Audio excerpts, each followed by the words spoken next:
first of all, my role was to be, as a state legislator, be part of the welcoming committee for the delegates. Well, I sat there and we were trying to decide what kind of presents we were going to get these delegates and all this kind of stuff. And you know, I was really excited by it.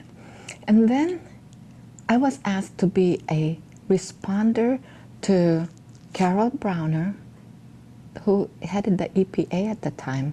And then I think it was Dick Cheney that was on the other side of me. And it was like, I didn't know who this guy was. I mean, you know, they were like these high mucky mucks, right? And I just, you know, my whole role was to talk about the concerns of Washington State. And I looked at it, and I worked on my speech with Dr. Constance Rice and a woman named Gail Rothrock. And we worked on this issue around, you know, well, the WTO is questioning the EPA standards that we just raised. And so then I said, you know, who's the accountability? I said, there's no accountability, there's no accessibility to the people in the WTO. It's a secret organization, you know? And so we went through this process. And then after that, there was this great big demonstration. And I worked with, you know, Sally Soriano and the People for Fair Trade. And I went to that demonstration. And let me tell you, it was the most exciting thing I have done since the Vietnam War.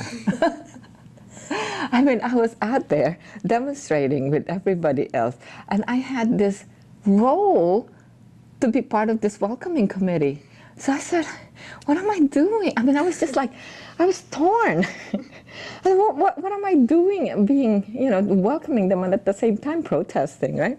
So I decided, I can't welcome, I need to be in the protests. So I went to the protest, and I organized this kind of like a speak-in where I had Tom Hayden from California.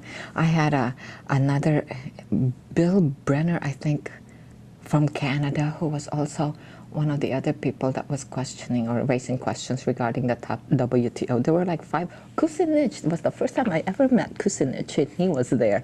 So all these like real great activists, right? And I was like in the middle of it all. And then all of a sudden, the anarchists had this great big thing to do, and the coverage we didn't get covered, they got covered. But it was like my day to get the movement going around, you know, this WTO and what it means for us.